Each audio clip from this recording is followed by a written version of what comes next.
I really love roomy poetry, and I think there's one poem that's like I think it's like bird song brings relief to my longing. I'm just as ecstatic as they are, but with nothing to say. Oh.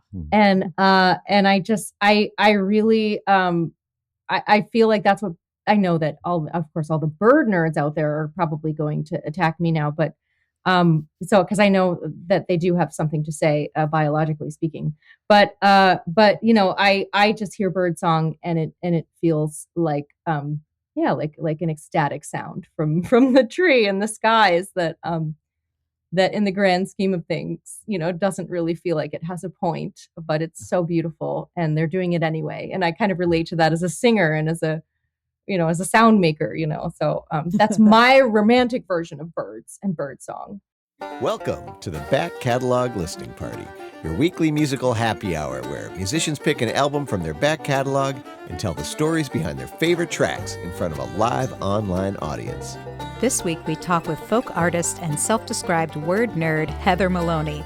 She joins us with a finely aged wine, nervously revisits her 2015 album Making Me Break, and makes enemies with bird and role-playing geeks alike. A fun conversation with lots of musical surprises. So pour a beverage, grab a snack, and kick back as we listen to music together here on the Back Catalog Listening Party, where it's always Friday and old albums never sounded better. Happy Friday! Happy Friday! And welcome to the Back Catalog Listening Party. My name is Mother Banjo, one of your hosts.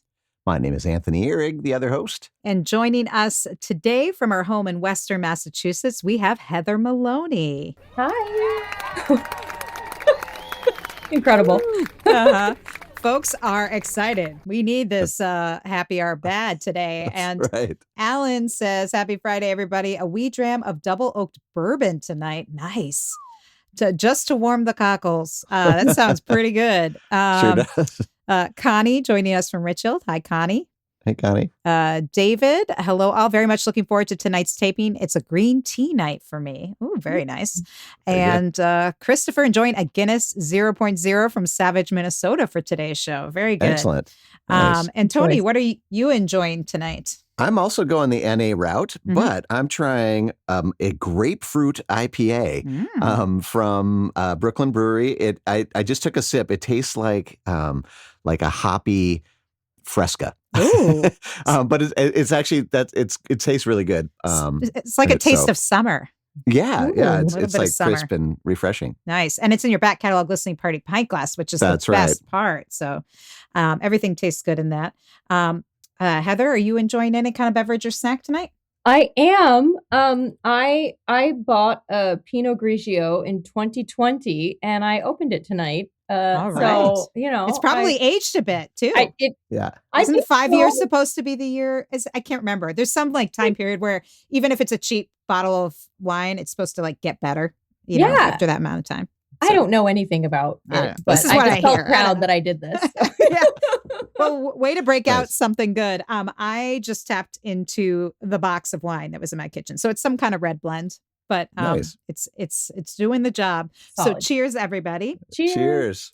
And welcome to the show. And if you're new to the show, this is the show where we invite some of our favorite artists on to revisit old records with us. It's interactive. So if you're joining us for the live taping on YouTube, tell us where you're tuned in from, if you're enjoying a beverage or a snack. And of course, feel free to comment and ask questions as we go along, because the party's more fun with you participating. Right. So I'm really excited to have Heather Maloney joining us. I've been wanting to have her on the show for a while, but she's been very busy. We're going to talk about her busy tour schedule coming up. But she was free tonight, so we got her, and she's going to be revisiting an older record, which I'm pretty excited about, 2015 release. But before we dive into that, Heather, maybe for folks who are less familiar with your music, you could just give a little brief origin story of where you grew up and how you fell into writing songs. Oh, wow. Okay. I'm terrible at putting things into a nutshell, but I'll try just for you all. I'm a folk musician. I'm born and raised in New Jersey, but I didn't really start my career until I moved to Massachusetts. So the New Jersey part is kind of a fun fact. Nobody really guesses that that's where I'm from. And I've been recording and releasing records and touring since 2010, 2009, kind of. And so I've been at this a while. I tour mostly all over the U.S. And this past year I started to include Europe and the UK in the fall. Yeah, I'm a total nerd for words. I really love very lyric focused music, and that's sort of where I ended up wanting to focus my material in recent years. So so going back to this record, not that I don't, that I didn't really put a lot of thought into the lyrics, but I think I was a different songwriter on this record we're going to listen to. So so I'm excited slash a little nervous. Excellent. Nice. Well, you said you're a nerd for words. Mhm. Were there any like songwriters or artists growing up, or when you, especially when you were sort of starting to dip your toes into this, that you were like, oh, I want to be like that person? Yes. Yeah. I think I have a very similar singer-songwriter origin story with my relationship to Joni Mitchell. I kind of feel like I can remember exactly where I was and what I was crying about when I first heard this song or that song. Uh so I knew, when I first started to really be impacted by Joni's writing, that I wanted to write confessional music like that. And then I started really getting into a lot of poetry and songwriters who write lyrics that really feel like they could stand up as poetry, like Leonard Cohen. Uh, and Yeah, so I think probably those two were maybe my earliest, like, oh, lyrics can devastate you. Mm. And I want to do that. I want to tap into that best I can. Yeah. So yeah, they were probably my earliest lyrical influences, and then more recently, another Mitchell. I'm obsessed with Anais Mitchell. I Oh think yeah. she's just such a brilliant writer and storyteller. Yes. Yeah, yeah. So those are a handful. Yes. And did you grow up playing instruments and or singing in choirs or doing anything like that? Like like was there a particular musical kind of influence that hit you early? I didn't have a very musical childhood as far as like actively participating in anything real musical. Outside of just like I would get cast in the school plays, or it was Hmm. like sort of, and I was in the choirs and whatnot, but nothing like I wasn't like put in front of a piano at a young age or anything like that.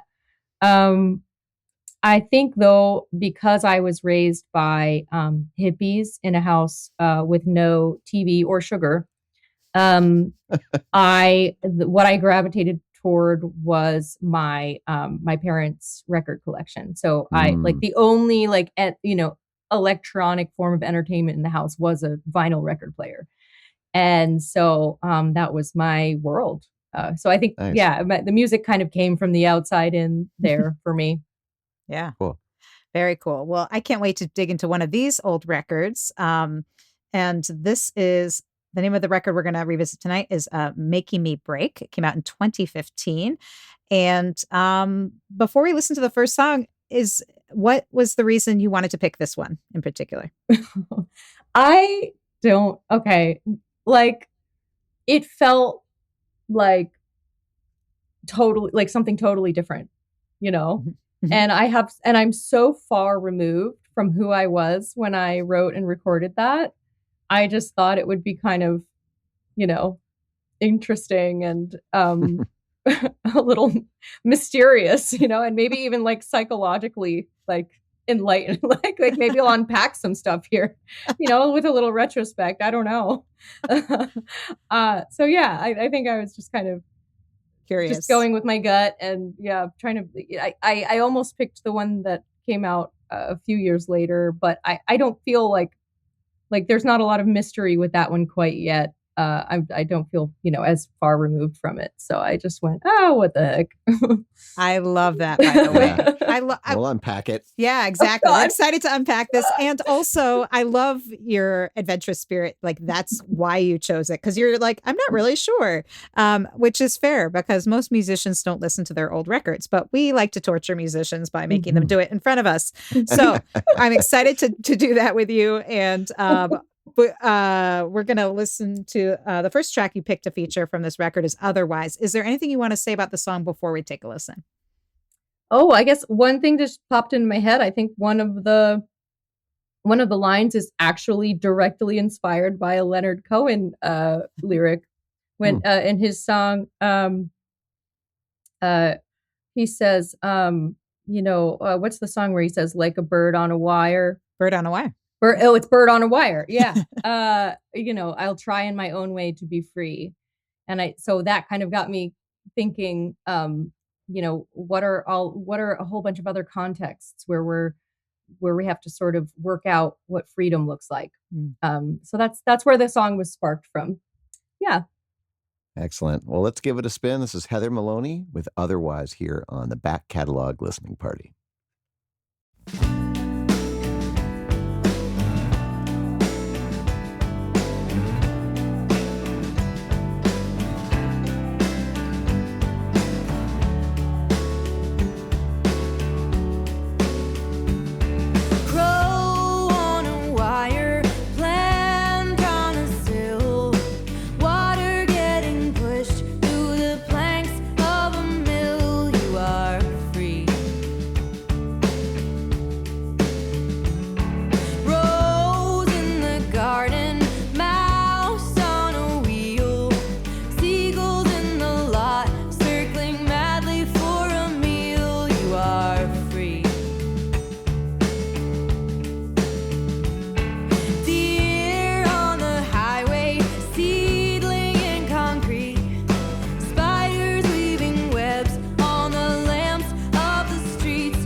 you are free.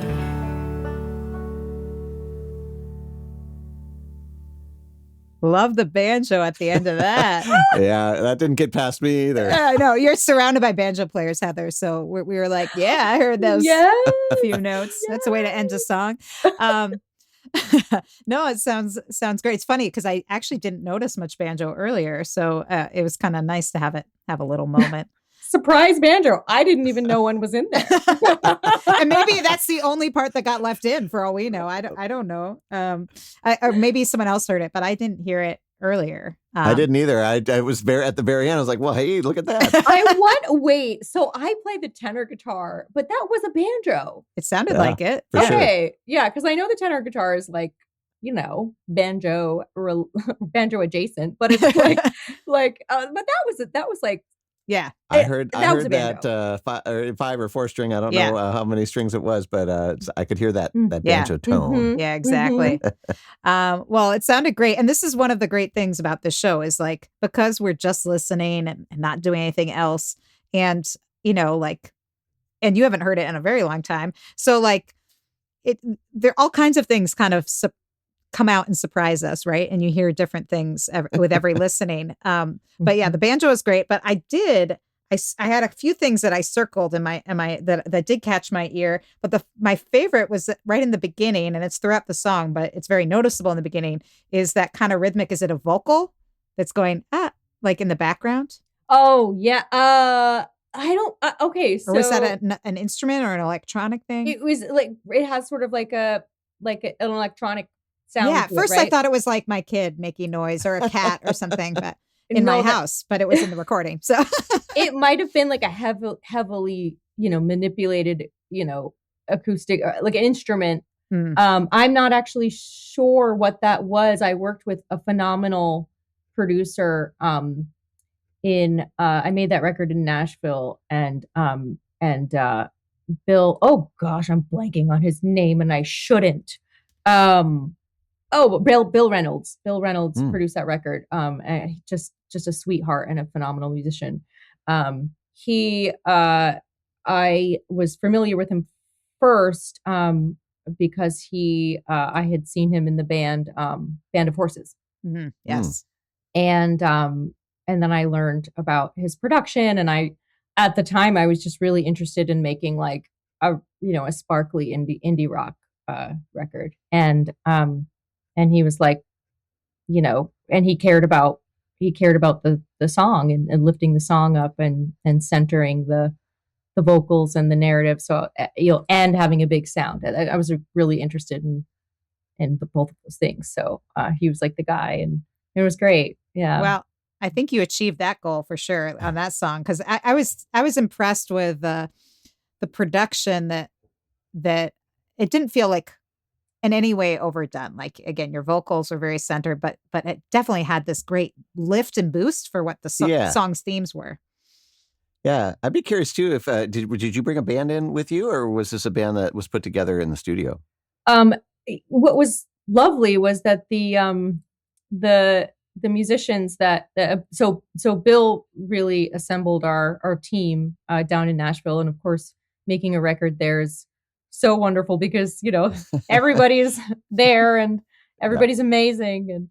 And but it was really sweet that, we had Tyler Ramsey, who is another member of Band of Horses, come in. And Tyler, actually, I've been following since then, who's done a lot of beautiful solo work and some duo work with Carl Brommel of My Morning Jacket, who's also on this record. So the two of them have a duo that's phenomenal right now. They're like currently making music together. And then Tyler and Bill were in Band of Horses. So like everybody, all these like great bands that sort of already have band members that have a rapport with one another, have a lot of overlapping. So it was kind of like stepping into, a well-oiled machine of musicians who understand each other and have experience together. So yeah, it was so easy. Cool. Yeah. Really cool. Yeah. And while we're on that sort of production topic, did you have an idea of how these songs were going to sound before you came in, or was that something you figured out with Bill when you were in the studio? Yeah, I had somewhat of an idea. I knew, like, as I was sort of looking for the right producer for this collection of songs, and Bill, like, I was interested in talking to Bill. I had gone to a Band of Horses show, and I just, and I just remember thinking like, oh, like, yeah, I want this. I want how big this can be. And yeah, so I wanted I knew I wanted the record to get, not for the whole record, but I wanted, a portion of the record to just feel giant. Yeah, like that big sparkly indie rock thing, I really wanted that. And it felt like I had the right songs for it, some of them anyway, which is, not hasn't really been the case before or since. So it's just like the timing was right so that's the sound that I think I really already had in mind, and then like it sort of locked it in when I went to that Band of Horses show to see Bill, and I was like, oh yeah, these are the right people. That's it. Yeah, that's awesome. And how long did it take you to record it? Like, do you just go down for like a week and spend that time, or did you make multiple trips to record all the tracks? Jogging my memory here. It's okay if the answer is I don't remember. I did make multiple trips. I think the brunt of the recording did happen over the course of like 2 weeks. Mm-hmm. Yeah. Cool.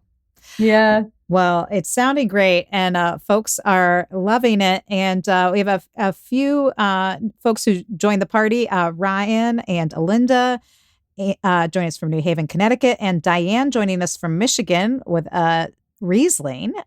So welcome to the party, Diane. And also Alan commented on the cover art.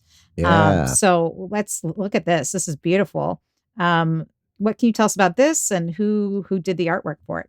Oh boy. Okay. So this record has, I don't generally write love songs. There are several on this record, because this was sort of like the beginning of my relationship with my partner, who I've been with a very long time now. But this record was sort of in the beginning of our relationship, and he is an artist. So this was the first record cover, well, the only really record cover that his art and photography he combined to make it. So yeah, my partner did this album cover. He did a lot of like watercolor splatters that he photographed. He photographed some feathers and I think a butterfly wing and my face. And wow, so that's part photograph in there. Yeah. That's Actually, cool. everything in there is a photograph of either paint splatters or you mean of my face? Yes. Yeah, that's right. Wow, Mhm. it's blended so well. So for those who are listening to the audio podcast, you'll have to check it out at Heather Maloney's site or at backcataloglisteningparty.com. But it really looks like it could be painted, all painted. But it's really a beautiful piece of art on its own. And it looks like there's some feathers kind of on the bottom. Like, I don't know if that's like, a bird reference or if that's just, I don't know. It has a very bird vibe. It does. It does have a bird vibe. Yeah, he took photos of a bunch of feathers. He was like, we were just like falling in love, and he was listening to me write these songs, and so I think he like really was like he knew the songs on like such an intimate level, and he was like he had already digested the material like by the time he was working on this cover. So it was really special. Like, yeah. So thank you for commenting on it. It's great.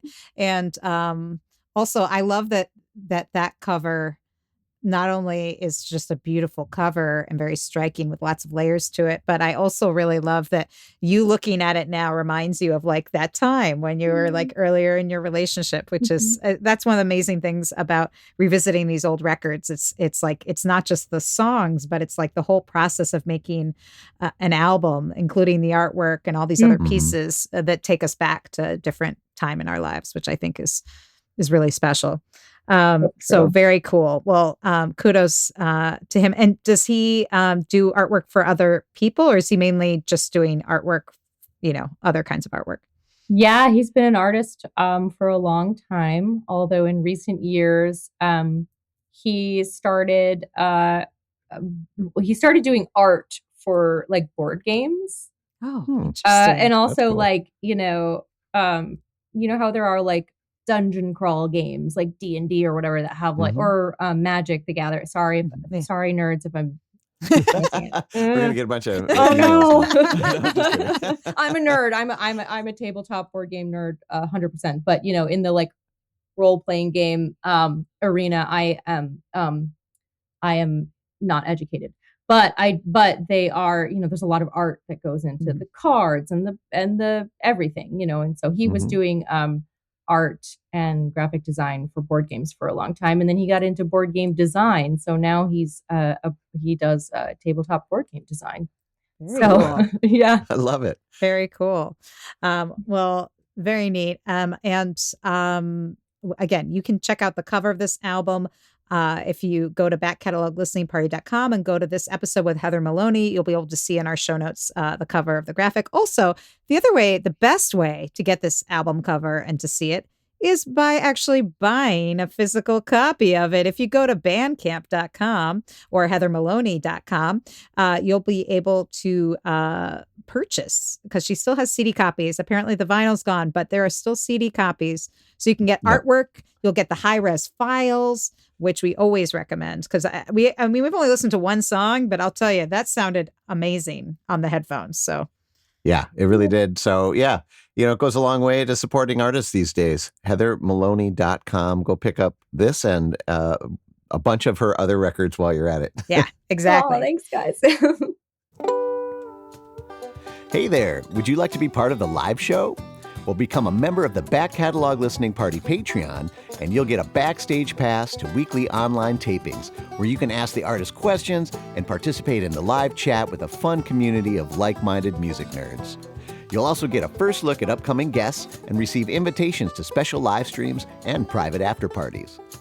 So join the party today at patreon.com/backcataloglisteningparty.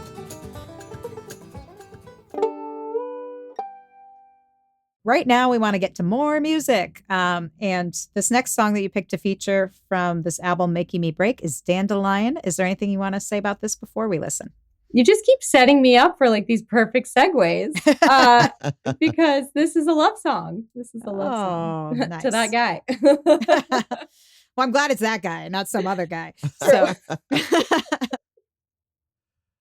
Right on. All right. Well, let's give it a spin. This is Heather Maloney, Dandelion, here on the Back Catalog Listening Party.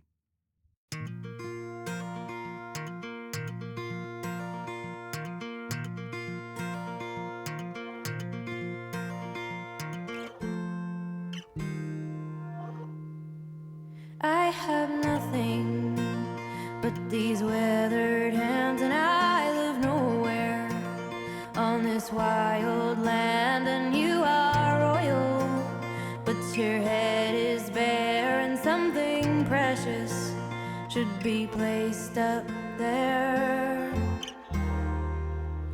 Ooh, oh.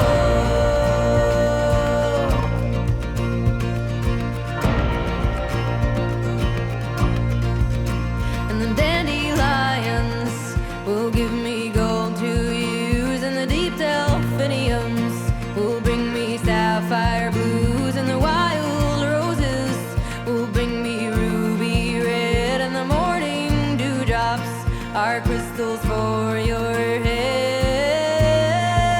And I will bind what nature scatters, I will weave with what I've gathered, and I will tie these things together. I will crown you with whatever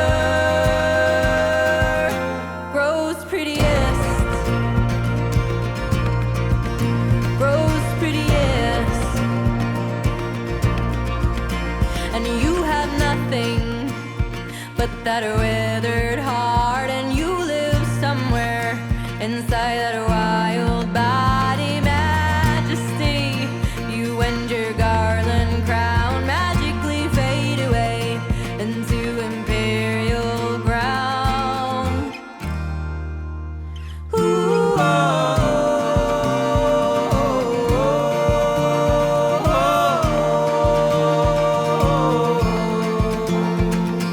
Oh,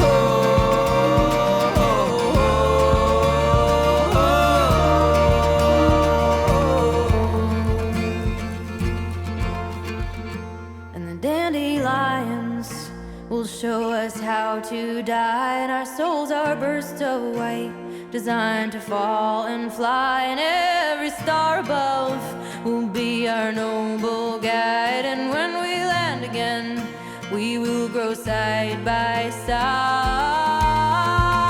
and I will bind what nature scatters. I will weave with what I've gathered, and I will tie these things together. I will crown you with whatever, and I will bind what nature scatters. I will weave with what I've gathered, and I will tie these things together.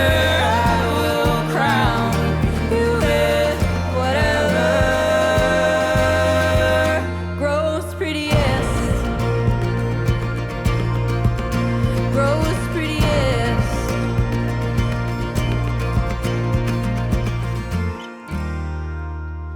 Ooh, oh.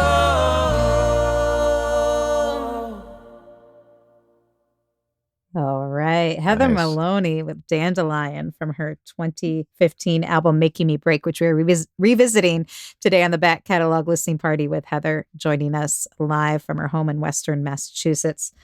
Love so much going on in the lyrics of that song. Really great. I love one of the things that I'm so glad you set it up as a love song. And I love that Ryan mentioned in the comments, aren't they all love songs? Which is, I mean, it is true. One could probably make a case that every song written is some kind of love song, if not to a person, to something, right? But I love that this song, I wouldn't have, I mean, it is a love song, but I think if you listen to like chunks of the lyrics, it's about the kind of wholeness of like life and love, right? It's not just about this. So often love songs are like kind of about something really specific and a specific person. And although you wrote it about a specific person, I love how it just feels all encompassing. And the fact that it mentions like, dandelions will show us how to die, which isn't like the kind of line you always think of being in a love song. But I loved it. I thought it was just, I don't know. It was buoyant and bright like a dandelion, which I also really liked. Oh, Yeah, and me like just you got it, you get it. yes. This thing. Sorry. Yes. well, I was digging on all the interesting kind of interplay with the various background vocals that were happening there. Especially towards the end, there was some really cool, kind of almost like call and response style stuff. Was that just some of the session folks jumping in with you on that? That's actually my dear friends in a band called Darling Side. Oh yeah. Oh. Yeah, they're a quartet. They're at the time they were like a quartet of guys that were like that just sing like birds, incredible harmonies. So the Really stood out. That song, you could sweet. tell that that's a band, and that they really had it dialed in, and it was a great compliment to your lead vocals. It really was. And Thank you. actually, I think my introduction to your music was actually an EP you did with Darling Side, like Woodstock, I think was probably, speaking of Joni Mitchell, I think that was my introduction before I knew, a lot of your own songwriting. But yeah, really, really tasty. Everything about really lifted me up. If I had a love song like that written to me, I would be like, yep. That would seal the deal, Excellent. Oh, good. Oh, maybe So- that's why it's been 13 years or whatever it is. Maybe it was that song. I don't Who know. knows? Yeah. Well, exactly. thank you for tuning into the layers of the lyrics, and I really did want to write something that felt like interconnected, like and that's why I was drawing from nature a lot, and so I feel like you really got that. And again, it was like a song that felt like it was dealing in really big feelings. So at the time, it felt like the right production for it. Yeah. Yeah. For sure. And Alinda says, love that song. Yeah, lots of clap emojis in the comments. So thanks to all of you. Just a reminder, if you're joining us for the live taping on YouTube, feel free to throw your comments or questions in the live chat, and we'll get to as many as we can. You mentioned sort of the nature imagery, and in addition to that, the obvious nature imagery in that last song, obviously there is, kind of some bird imagery in the first song. And also just now you've been said they sang like birds. Birds in particular. I mean, there's a lot of nature in a lot of your songs, not just on the songs we've heard tonight, but also birds in particular. And I'm wondering is there like, do you feel a special affinity? Like, is there a reason why birds? I mean, birds are very evocative, so it's a theme in folk music across the millennia, probably. Yeah. But is there anything in particular that draws you to that?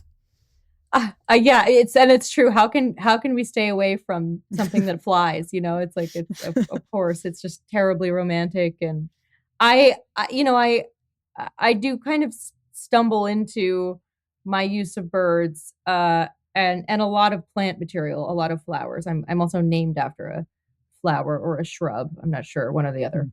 So I think I was like doomed, um, but birds, I really love Rumi poetry, and I think there's one poem that's like I think it's like bird song brings relief to my longing. I'm just as ecstatic as they are, but with nothing to say. Oh. And I really I feel like that's what I know that of course all the bird nerds out there are probably going to attack me now, but so because I know that they do have something to say, biologically speaking, but I just hear bird song, and it feels like yeah, like an ecstatic sound from the tree and the skies, that in the grand scheme of things, doesn't really feel like it has a point, but it's so beautiful and they're doing it anyway. And I kind of relate to that as a singer and as a sound maker, so that's my romantic version of birds and bird song. I'd like to think that, like, the very first humans, like probably the first melodies we've ever heard were these dinosaurs flying around in the sky. I mean, like, relatives of the dinosaurs. I mean, they are the ones that probably taught us our first melodies, and I think it's so important that we still thank them for their gifts. Yes, I love that. The dinosaurs in the sky are the first melodies. Oh, I love that. Yes. Oh. Well, we're digging these melodies, and if you're liking the music as much as we know you all are, because where the comments have been lighting up, is again, you can pick up the CD or the high-res digital files at Bandcamp, heathermaloneymusic.bandcamp.com, along with her other recordings. And all I can say is you can hear the nuances of those backing vocals from Darlene's side, of those that weird percussive sound I heard on that first track that I couldn't quite identify. You don't want to miss those banjo notes, ringing out at the end. This is the way to catch all those ones and zeros, is by getting the high res files. And also, the great thing about Bandcamp is you can throw in something extra. So if you like what you hear, you can help fuel up her car, because Heather is on the road a lot this year, which might be a good time to mention that folks can check out your tour dates at your website, heathermaloney.com. But what's like, you're just on the road most of the year, and then UK in the fall. Is that right? Yeah. I've got a lot of stuff that's about to be announced, a lot of stuff that was just announced. I leave tomorrow morning for a tour in the Pacific Northwest and Northern California. I will, I've got some mid-Atlantic dates, some Southeast dates, some Northeast dates, some Midwest dates, which are not announced yet.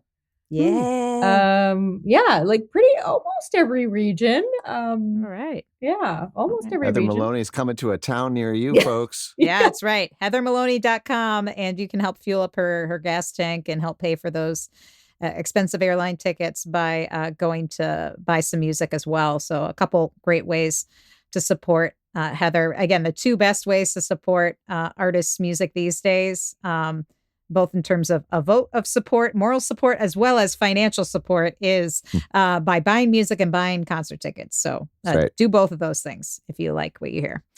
And I also, am I right in remembering that you recently did one of those like European like boat tours with like, was it Dar Williams and Susan Werner, or it was someone amazing like that. Is that right? Yes, yeah.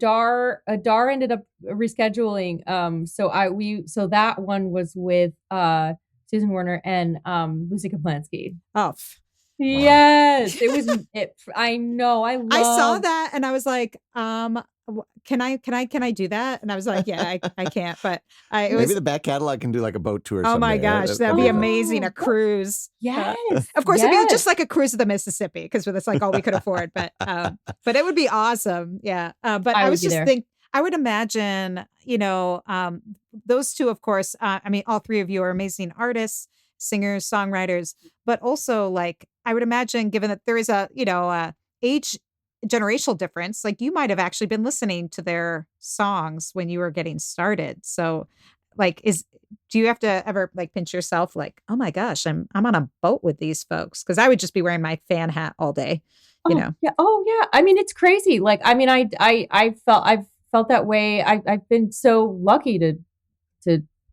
feel that way in proximity to so many artists, and in particular, women who write songs that just have truly inspired me.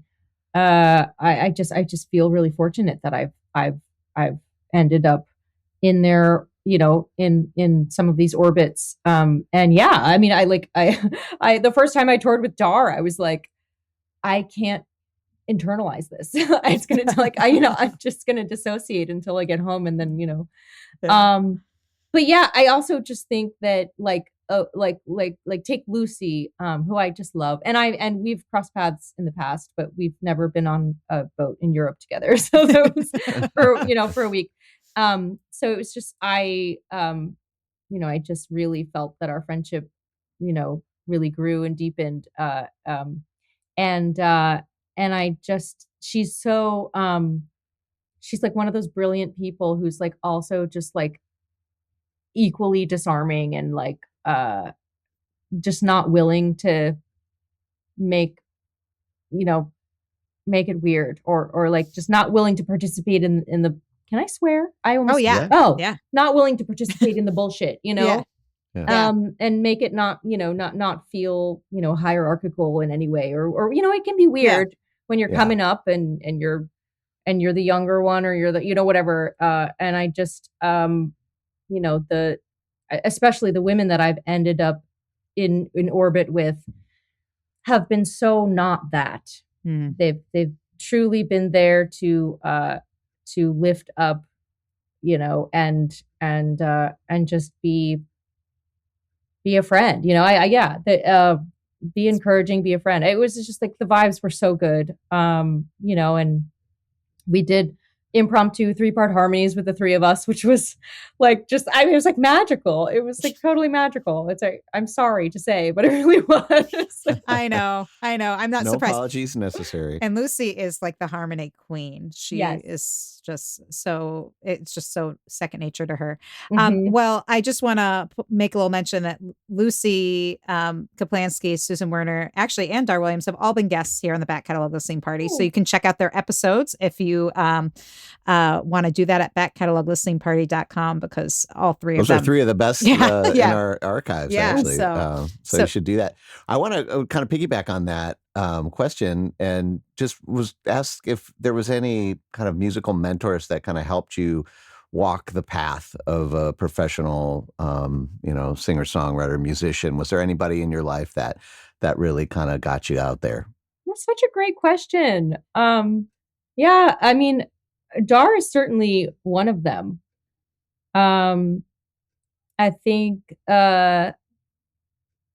my very my very first music mentor is phenomenal. Actually, like this is even before I started writing my own songs. I was taking some classes in classical operatic vocals and jazz improvisational vocals, and I started to really get excited about jazz vocals and improv, and I was in New Jersey, so I was not too far from New York, so I was going into New York and taking lessons, um And my very first musical mentors, his name's Huey Cox. He is a jazz guitarist who just was a friend of the family's and like just like an amazing jazz guy in New York.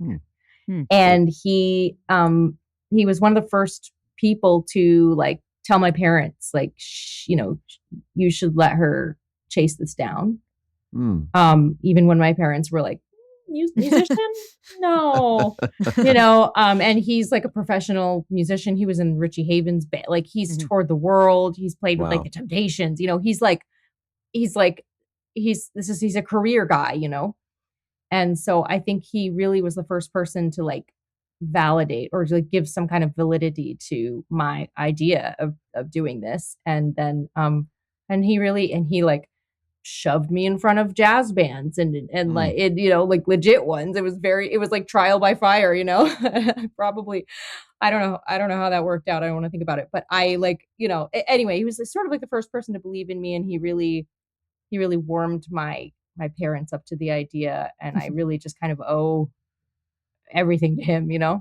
That's great. That makes such a difference. Yeah, it really does. And I also love hearing about sort of your jazz background, because I've often noticed in your singing and certainly true in the couple songs we've heard so far is just that you don't just you have really strong melodies, but you don't feel anchored to them. Like you do a lot with phrasing and other little things. Is it do you still kind of do you trace that back at all to some of that jazz training? Because melodies are meant to be interpreted more in jazz than in some other genres. Yeah, that must be in there. I don't know how conscious it is for me. Yeah, and I feel like if a melody really feels sticky and strong enough, it really like you can sing it once, and the brain, like in the brain of the listener, it'll just live for the rest of the song, and you can kind of fill it in and know that even if some little changes happen, like you're already anchored in it. Yeah. So I love that. I try to write melodies that feel like they can be communicated in one shot. Stand up to some garnishes. Yeah. Yeah. The Back Catalog Listening Party is brought to you by EFS Publicity. Founded by veteran publicist, promoter, DJ, and musician Ellen Stanley, EFS brings an artist's perspective to the table, working to help clients get to the next level in their career. Services include national and international media campaigns, radio promotions, tour press, crowdfunding, grant writing, and more. Get a quote or set up a consultation today at efspublicity.com. Well, this has been so great, but time is going way too fast. We need more music. Okay, we need more music. So we're going to jump into another song, Rather Be Free. Is there anything quick you want to say about it? Wow. Okay. So like, just like everything else, I haven't listened to this in a very long time. I do know that when I wrote this song, I was attempting to express some feelings about gender roles.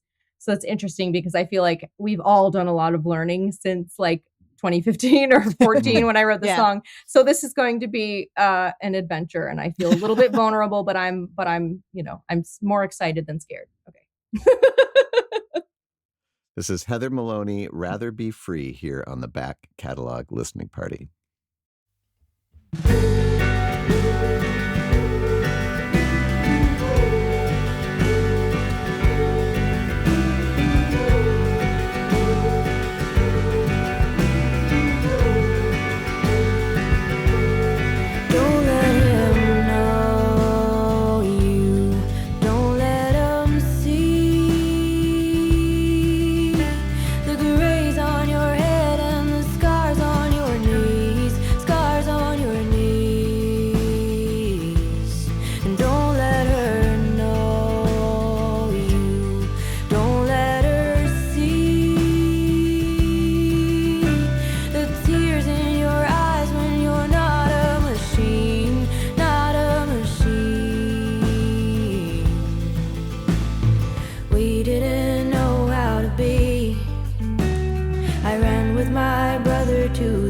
Between the trees, we had no roles to rehearse.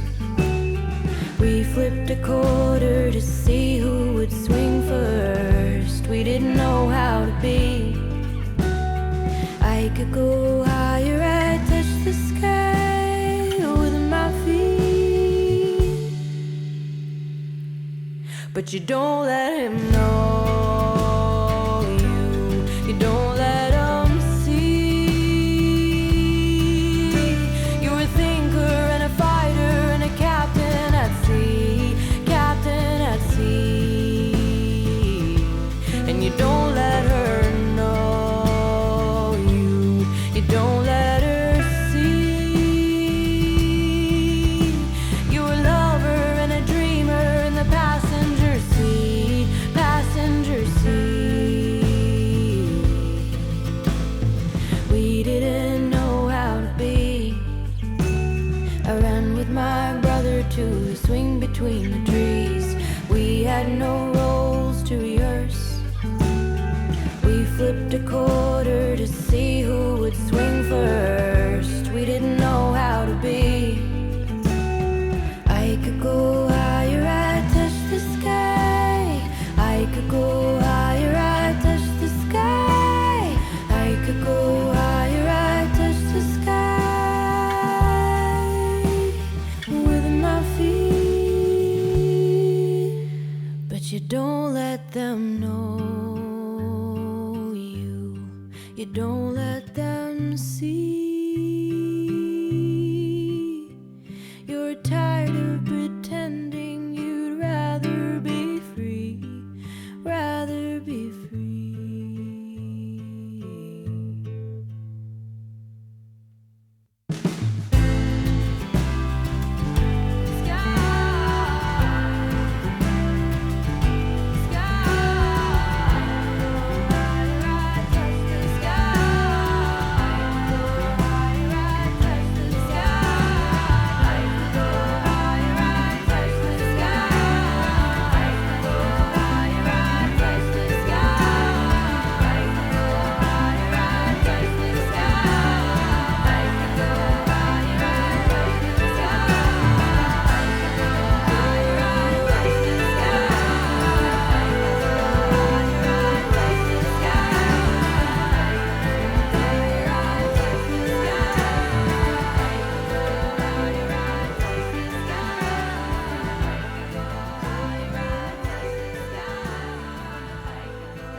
I always love a big unexpected coda like that, where you're like, oh, it's winding down. Okay. And there was enough of a pause that if I was playing this live on my radio show, I would be like, oh, it's the end. Like if I wasn't looking at the time code, but I love that. I love when you have a big unexpected coda like that. Was that always how it was going to end? Or was that something, again, that was a result of the studio?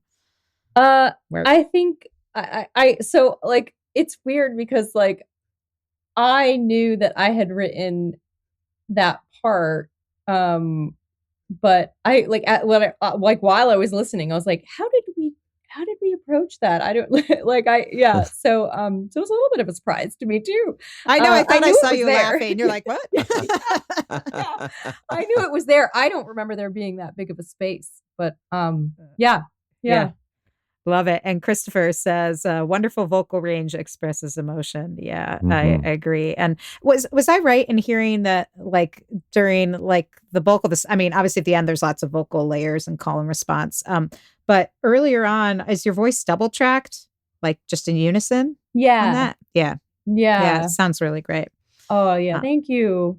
Yeah. I always love it when people do that. It's funny how you wouldn't think it matters, but it really does, because no take is exactly the same, Yeah.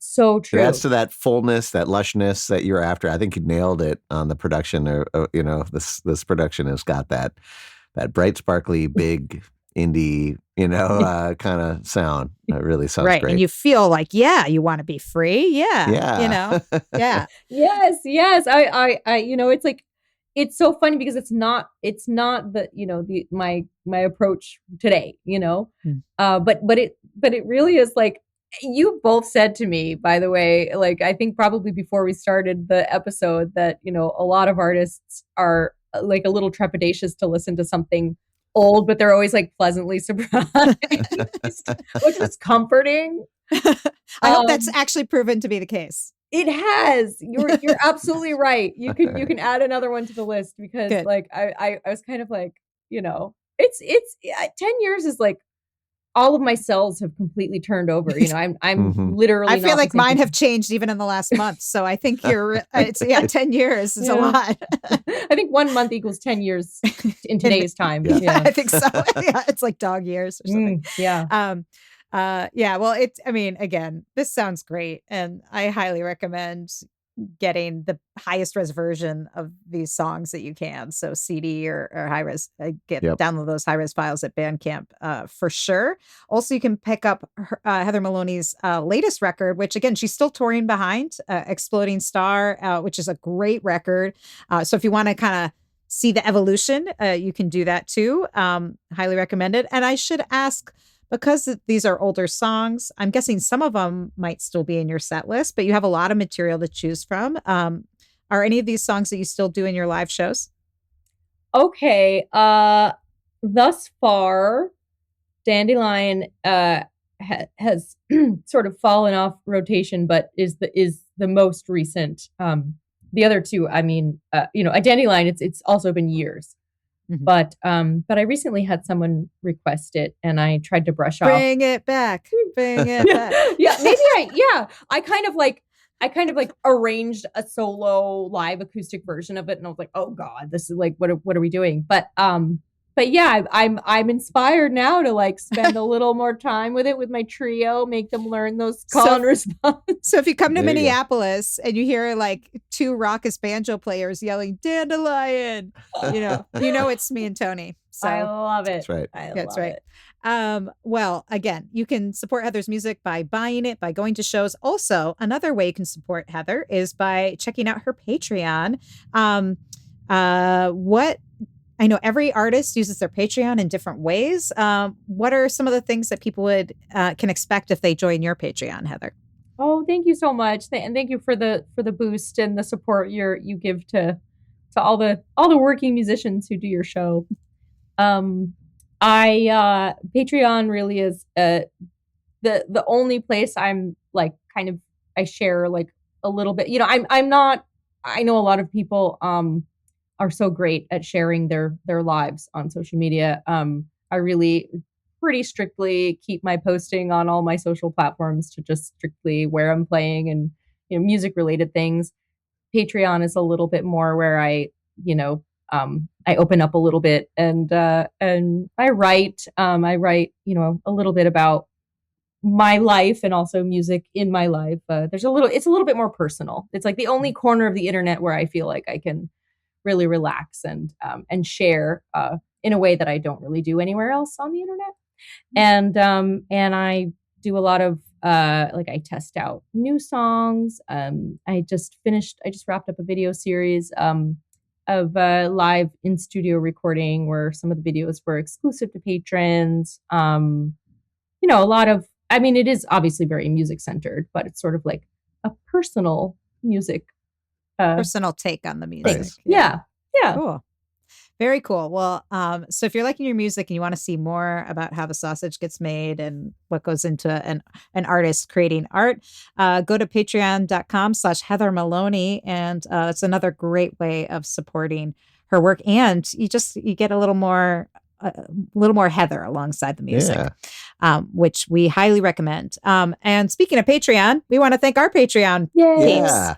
These are the folks that have kept the show going for almost, Tony, we're getting close to 6 years. That's wild. What? I know. And speaking of like those dog years thing, it feels a lot longer, right? But we want to thank these folks because they keep the party going every week. Penny, Anna, Linda, Bevan, Connie, Vaughn, Alan, Chris, Becky, Peggy, Joe, Jim, Beverly, John, Tim, Sarah, David, Jocelyn, Matt, Steve, Mark, Severin, Lynn, Mary, Nikki, Joni, David, CJ, Christy, Diane, Hetty, Sandy, Neighbor, Ann, BZ, Paul, Cynthia, Ross, Mike, Eric, Stephanie, Phil, and Ryan. Thank you. What's up, Ryan? Thank you all for being here and for supporting the show. And if you want to support the show, joining our Patreon is the best way. And there's a free subscription where you get at least know some of what's coming up on the show. But if you join at one of the paid levels, you actually get invites to all the live tapings. So if you're like, you're listening to the podcast and you're like, I wanted to ask Heather about that song. Well, if you join our Patreon, you'll get invites to all the live tapings, plus a first look at all the guests. You'll get free downloads, all kinds of cool rad stuff, and pint glasses while they last. Yeah, we got a few of these left. And we have a few more to send out. So Ryan and Phil, yours are coming. We promise. Yeah, and it really is. It's a special thing to hang out online together every week and listen to music. Just for the pure love of it. I think it's a lost art. Just that in and of itself, we're so busy, and so I just want to also thank everybody in our Patreon community and everybody out there listening at all, listening to the podcast or watching us on YouTube. Thank you for being with us and for listening and supporting independent artists like Heather. That's right. And again, if you are, no matter how you are listening to the show today, whether it's in the live or listening to the podcast on any of the platforms, Diane, we got you covered. We'll send you your glass. Make sure if you like what you hear to like it, give it a thumbs up or review it, but also subscribe on that platform, because that way you'll be notified for our next episode, because we drop episodes pretty much every week of the year. So, a lot of content. So make sure you don't miss any cool episodes with some of your favorite artists. So, and yes, I think we're going to squeeze in one more song. Are you game, Heather? Speaking of content. Oh my gosh. Amazing. Yes. And it's hilarious that we're going to end on this one. It might be a totally different vibe. Like, it's like the one song on the record that's not the same vibe as all of the other ones. So. Excellent. I love it. Love it. Boy. I love it. Okay. All right. Well, we're going to close out our listening party with Heather Maloney, 1855, here on the Back Catalog Listening Party.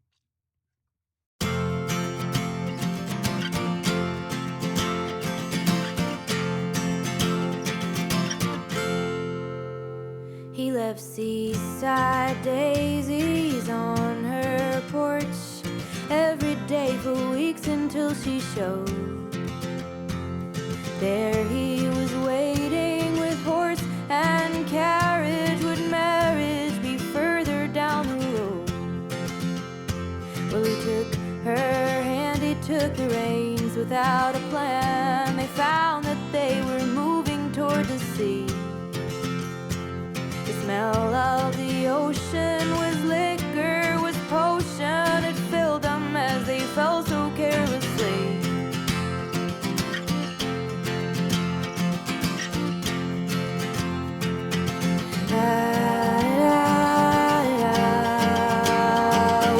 That's Mama and Pa on the wall smiling, and that's the only photo ever taken of them. They are old, and though they are gray, that's only a moment in a lifetime of days. And nobody brought a camera on their wedding day. Nobody captured the range of emotion and colors as the sunset on the bay. And they don't have proof of their anxious youth, how they threw themselves together in giddy haste. They can only remember that day in September, the jitters and the daisies and the lace.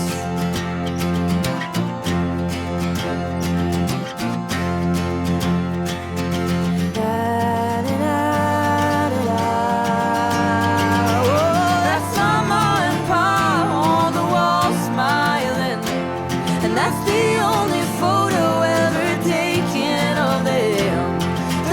They are old, and though they are gray, that's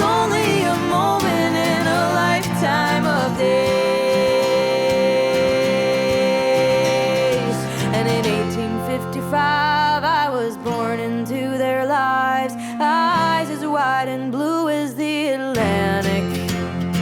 I have a picture in my mind, a tiny dress out on the line. He called her mama and she thought it was romantic. Storm came upon our silk and I was crying inside for milk. And she ran to me while he pulled down the laundry. And for all the rain and tears we would face in family years, I got 1,000 happy pictures. I got 1,000 happy pictures with me. Oh, I got 1,000 happy pictures with me. Whoa.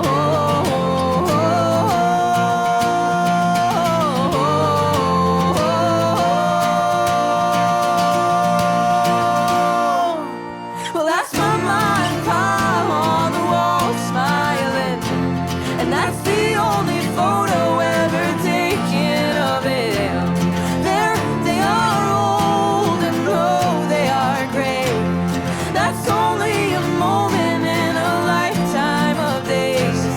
That's only a moment in a lifetime of days.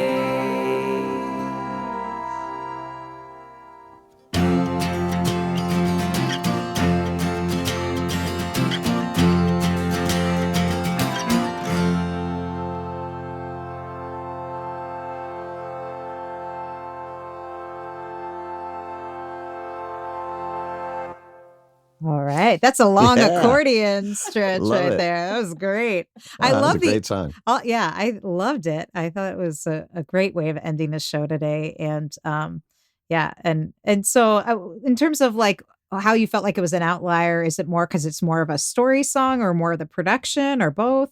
Kind of both. Yeah, yeah. It's really, I at the time was kind of inspired by how not. I mean, like the iPhone in 2015 was already like a big part of our daily life, but I think even then it was new enough to where like we, to have a computer in all of our pockets was like it's still new in human history that we are, like that we're like living this way. But I was just thinking about how, um, you know, our lives are shaped by these great technological shifts when we happen to live, on the precipice of a new one, which there's a lot in our lifetime. But when the camera was a new piece of technology, it wasn't yet sort of widely available, and that there would have been this period of time where getting your photo taken would have been like a luxury or an event. And it took a long time too. You had to sit there forever. Yes, and it didn't always work out. And now we're like, the most highly, documented generation of human beings ever. I know. How many photos do I have on my phone? My poor kid. There's Yeah. like 20,000 photos of him or something. Yes, exactly. So yeah, I was thinking like, it actually could have been the case that there would have been people who only ever got photos taken towards the end of their lives. And the photos that we treasure the most, really are the ones that prove that we were young, so I loved the tragedy of that. And I loved, and I just thought it would make such a cool love story. So it's another love song, but it's a lot more story driven. It's a lot more acoustic. It has I think that was a harmonium. And Nice. No cello in there, maybe? Yeah. I'm playing tenor guitar, which is really jangly. And the lead singer of Darling Side, Dave, at the time, or not, there was no lead singer, but he did a lot of great lead stuff. He's the one singing harmonies. So it was just very like very story, very acoustic, very jangly, it's like kind of an outlier in that way, I guess. Well, I'm curious to hear it in context. So I'm going to have to go and listen to this record in track order to see how you sandwich it in, because I can hear that it would also work, it being a little bit different. Sometimes that's good. And in fact, Ryan said, sounds lovely, like Led Zepp 3. So, hey. Oh, all right. That's a good reference. And also just to comment back to Ryan's earlier comment when you were said it's another love song. And it's like, yeah, maybe Ryan's comment is right. Aren't they all love songs? So just different varieties. Yeah. Well, thank you for sharing these love songs with us. Thank you. This has been such a fun hour. And gone way too fast. Folks are loving it though. Oh my gosh, you all do such a special thing. Like I had a little idea, but now I really know. This is, this is really a special thing. I've done some psychological work, on my younger self. So thank you for that. Very good. Very good. Yeah. We're not licensed therapists, so we should have that disclaimer at the start of our show.